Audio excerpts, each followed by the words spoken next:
一二子级都能重复使用，直径9米，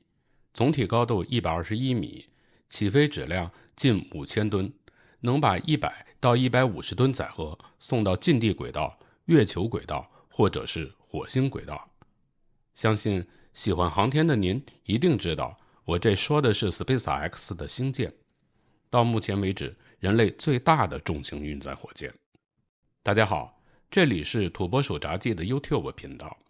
我注意到在我的很多视频里都有观众朋友提到 N1 火箭的设计思路被马斯克用上了，所以才有了星舰。我想有这种观点的朋友肯定是觉得 N1 火箭的一子级使用了30台发动机，而星舰的一子级超级重型助推器使用了33台发动机。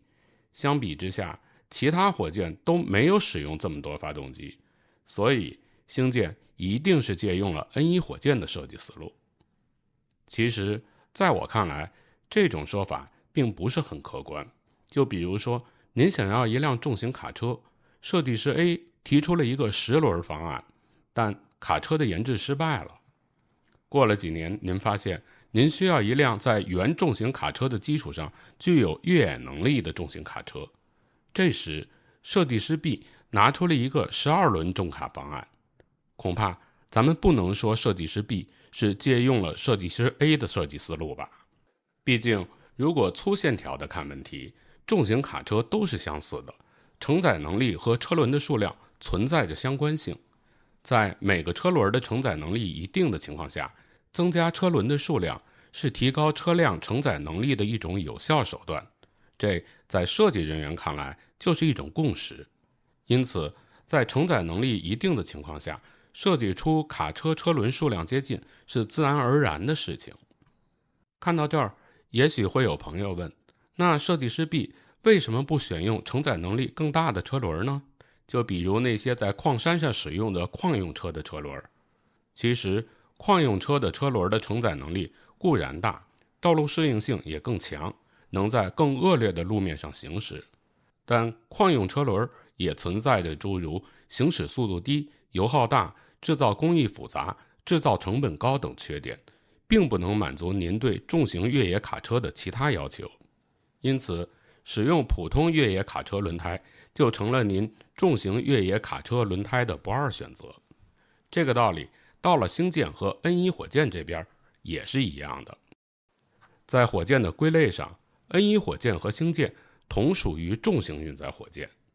说到重型运载火箭，其实早在上世纪60年代，美国和前苏联就曾经举全国之力，各自分别研制过一型重型运载火箭，它们就是美国的土星5号运载火箭和前苏联的 N1 运载火箭。这两型运载火箭都是上世纪60年代开始研制的，它们最初的目标都是尽早实现载人登月，使自己在这场载人登月的竞赛中取得胜利，都具有典型的冷战时代的特征。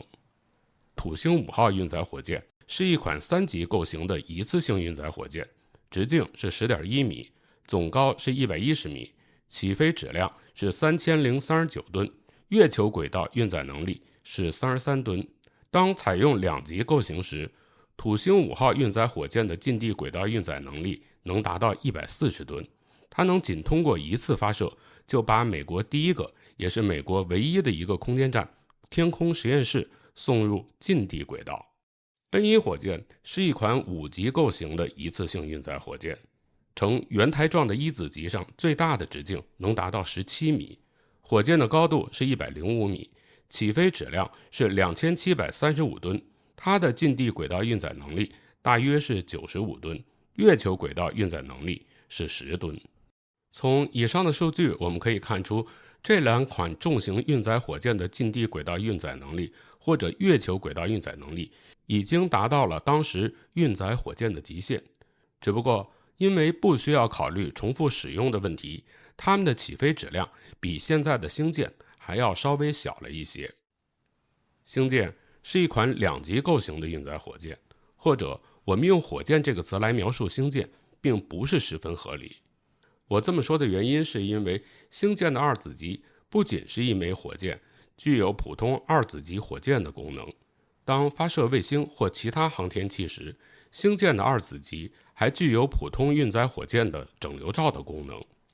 当需要星舰前往外星甚至着陆外星的时候，星舰的二子级又会化身为星际飞船，甚至是着陆飞船。因此，正是星舰的多功能性也决定了星舰和另外两型重型火箭具有本质性的区别。到目前，星舰已经进行了6次飞行实验，并且成功地用筷子对超重进行了回收，也让返回的星舰飞船成功地实现了高精度的降落。不久以后，星舰将迎来它的第7次飞行实验，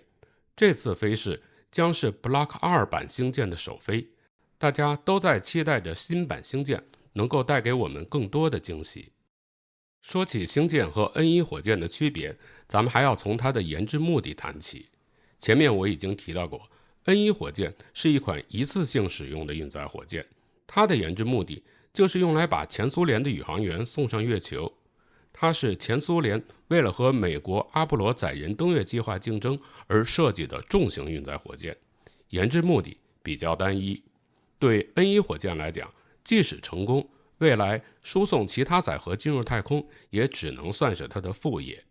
另外， N1 火箭的研制目的也决定了 N1 火箭具有极强的政治性，政治会极大地影响 N1 火箭的发展。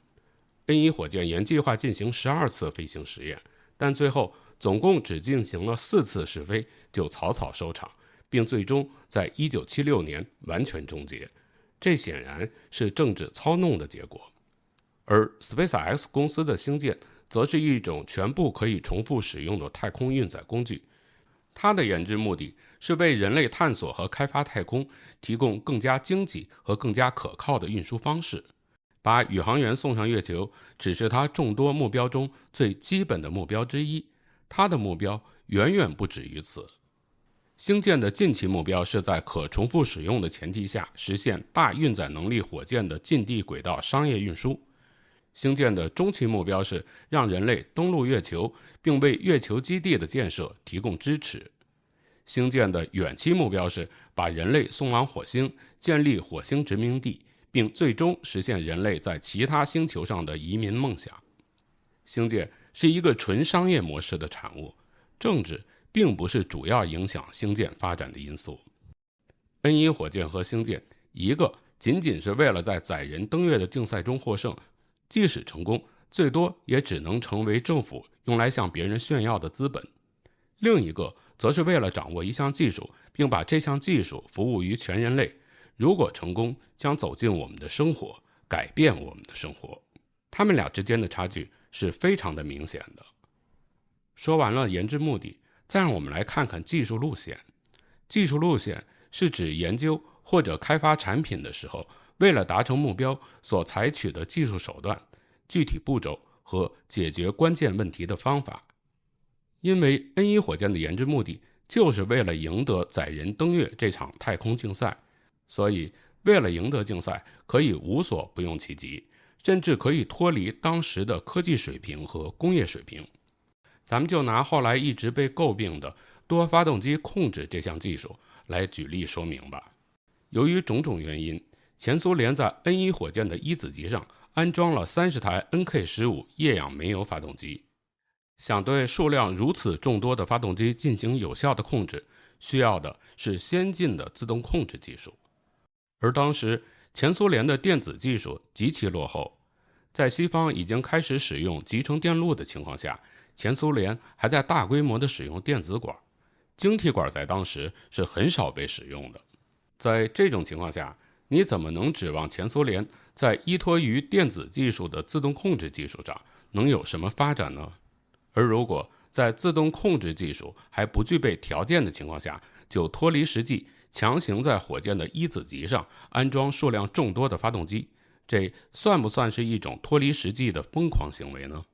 如果算，这种疯狂行为背后的原因又是些什么？相比之下，当时的美国自动控制技术远远领先于前苏联，但即使在这种情况下，美国依然没有采用 N1 火箭的这种多发动机并联方案，而是潜心研究大推力的发动机。最终美国研制出 F1 发动机，并使它成为土星5号运载火箭一子级的心脏，令美国成功地把宇航员送上了月球，赢得了登月竞赛。直到现在， F1 发动机依然是世界上推力最大的单燃烧式发动机。这是不是可以归因于当时的技术人员对未来发展的态势有了一个正确的判断呢？事实上，后来的技术人员判断，即使以当时美国的自动控制水平，也无法对像 N1 火箭一子级上30台发动机那样众多的发动机实施有效的控制。两者对比，前苏联设计人员脱离实际行为的背后，究竟是缺乏态势的判断能力，还是有什么其他的原因呢？反观星舰，星舰的研制目的本来就是商业化的多功能太空运载工具，所以从一开始就对火箭配套产品的技术成熟度和生产能力有很高的要求。在星舰的研制过程中所做出的每项技术决策都是基于现有的技术水平和工业水平的。就比如星舰上使用的猛禽发动机的强大生产能力和庞大数量，就是其中一个有力的佐证。在多发动机控制所需的自动控制技术上，从硬件上讲，现在计算机的运算速度比当时至少提升了7到9个数量级。在软件方面，控制理论的发展和大量实验数据也使得控制软件的适应范围更广，故障率不到当时的1/1000。因此，以现在的控制技术实现对30多台发动机的有效控制是完全不成问题的。更何况 SpaceX 还有对重型猎鹰火箭上27台梅林 1D 发动机的有效控制先例。因此 SpaceX 在星舰的一子级上安装33台发动机并不是一种非常冒险的行为。我记得在 SpaceX 刚公布说准备在星舰的一子级上安装33台发动机的时候，很多的航天专家就拿 N1 火箭来举例说明这是不可能的，他们只不过是在寻表夜射罢了。